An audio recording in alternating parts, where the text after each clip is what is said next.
और यूएसएसआर का विघटन हो गया, तो अमेरिका के सामने एक चैलेंज था कि एक नकली दुश्मन खड़ा किया जाए, क्योंकि अगर नकली दुश्मन खड़ा नहीं किया जाएगा तो युद्ध किसके खिलाफ लड़ा जाएगा। और हटिंगटन की वो थ्योरी आप सब लोग जानते हैं, क्लैश ऑफ सिविलाइजेशन, उसमें कहा गया कि क्रिश्चियनिटी का एक दुश्मन बनाना पड़ेगा, और दुश्मन बनाया गया इस्लाम का। और इस्लाम के साथ एक दिक्कत ये थी कि जहां इस्लाम था वहां तेल था, और सामरिक शक्ति के लिए तेल बहुत जरूरी था। इसीलिए पूरी दुनिया में इस्लामोफोबिया की शुरुआत हुई, और इस इस्लामोफोबिया के चलते ये जो मोदी जी कहते हैं या स्मृति जी कहते हैं या हमारा एबीवीपी कहता है कि भारत में जो रहना होगा वंदे मातरम कहना होगा, ये दरअसल जॉर्ज बुश से सीख करके आए हैं। जॉर्ज बुश भी कहा था कि या तो आप हमारे साथ हैं या आप आतंकवादियों के साथ हैं। आजकल भी ये लोग कह रहे हैं कि या तो आप लोग देशभक्तों के साथ हैं, स्वघोषित देशभक्त, या देश के खिलाफ हैं। कौन तय करेगा कि देश क्या है और देश के पक्ष में क्या है और देश के विपक्ष में क्या है। जब हम संविधान का नाम लेते हैं तो इनको थोड़ी मिर्ची लगनी शुरू हो जाती है, लेकिन हम क्या करें, मिर्ची लगती है तो लगती है। संविधान से बेहतर कोई चीज हमारे पास है नहीं, इसीलिए हम हमेशा संवैधानिक होने की बात करते हैं। तो इस्लामोफोबिया जब पूरी दुनिया के अंदर फैल रही थी तो जॉर्ज बुश ने कहा था वेस्ट वर्सेज इस्लाम।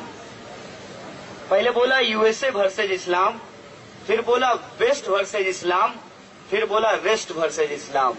और ओबामा का जो प्रकरण हुआ, मतलब ओबामा का नहीं, ओसामा का, माफ कीजिएगा, ओसामा का जो प्रकरण हुआ, उस प्रकरण की सच्चाई आप सब लोग जानते हैं। आज तक नहीं पता लग पाया कि एक प्लेन क्रैश होने के चलते उतनी बड़ी बिल्डिंग गिर क्यों गई। एक रिपोर्ट आया था, डॉक्यूमेंट्री भी मैंने यूट्यूब पे देखा, कि सिर्फ प्लेन क्रैश होने से उतनी बड़ी बिल्डिंग गिर नहीं सकती। वो बिल्डिंग गिरी नहीं, गिराई गई है। पहले उसको खड़ा किया गया यूएसएसआर के खिलाफ, फिर उसको मारा गया पूरी दुनिया को यूनाइट करने के लिए। ये इस तरीके से इस्तेमाल करते हैं धर्म का, जाति का, लोगों का और विचारधारा का। और आजकल ये इस्तेमाल करना चाहते हैं भगत सिंह का। लेकिन इनको हम बता दें कि भगत सिंह को इस्तेमाल करना इतना आसान नहीं है, क्योंकि जब तुम हिंदू राष्ट्र बनाना चाहते हो तो भगत सिंह को अपनाओगे कैसे, क्योंकि उन्होंने लिखा है मैं नास्तिक क्यों हूँ। तो किसी नास्तिक को अपना आइकन कैसे बना पाओगे? अगर बनाओगे तो फिर हिंदू राष्ट्र कैसे बनाओगे? ये इनकी दिक्कत है। इसीलिए ये भगत सिंह से प्रेम नहीं दिखा रहे हैं। भगत सिंह को जो मानने वाले लोग हैं ये उनके खिलाफ अपनी नफरत दिखा रहे हैं। इस बात को हमको समझना पड़ेगा।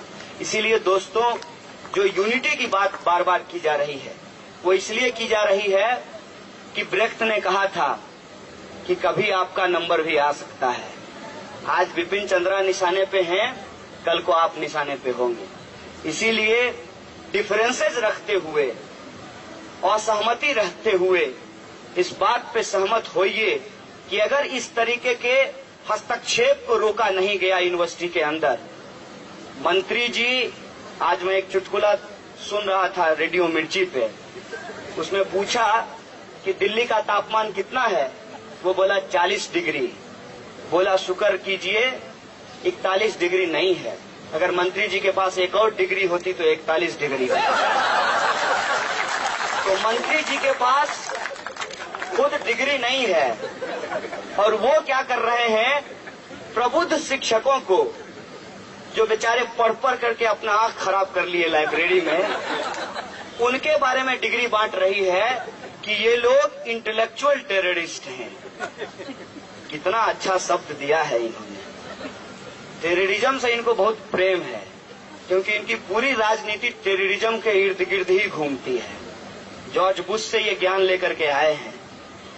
तो टेररिज्म शब्द को दरअसल ये महज शब्द नहीं है, एक खास कम्युनिटी के खिलाफ एक नफरत है, और वो साइकोलॉजी इसके पीछे काम करती है। आप ही बताइए, सच बताइएगा, यहां मत बताइए, घर पे जाकर के सोचिएगा रूम में, कि जब बोलता है कोई टेररिस्ट तो क्या चेहरा निकलता है आपके सामने? कभी प्रज्ञा ठाकुर का चेहरा आता है आपके दिमाग में? नहीं, कभी नहीं आएगा। कर्नल पुरोहित का चेहरा कभी नहीं आएगा। आपके दिमाग में क्या आता है? आपके दिमाग में एक दाढ़ी बढ़ाया हुआ लड़का जो कि जालीदार टोपी पहना हुआ है उसका चेहरा इमर्ज करेगा। हो सकता है कि ओसामा का चेहरा आपकी नजर में आ जाए, कसाब का चेहरा आपके नजर में आ जाए। इस तरीके से फैसिज्म आपकी साइकोलॉजी से खेलता है। और सच्चाई क्या है ये देख लीजिए, पूरे देश के अंदर तमाम बम ब्लास्ट के केस में इनोसेंट मुस्लिम यूथ को फंसाया गया और 14 साल 15 साल के बाद वो रिहा होकर के वापस आया। अभी कुछ दिन पहले तमाम केसेस में बहुत सारे लोग निकले हैं और इनके लोग जहां फंसते हैं वहां फाइल गायब हो जाती है। मालेगांव बम ब्लास्ट के फाइल को पांव लग गया है, वो अचानक से गायब हो गई है।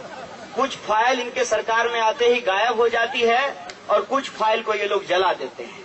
आपको मालूम होगा कि जब ये नई सरकार आई तो बहुत सारे फाइल को ये कह करके जला दिया गया कि ये लोग ये बेकार फाइल है, इसको रखने में दिक्कत हो रही है।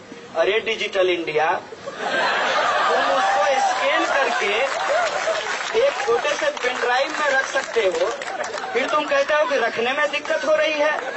असल बात यह है कि तुम चाहते नहीं हो वो फाइल रहे, क्योंकि उस फाइल में आरएसएस की सच्चाई है।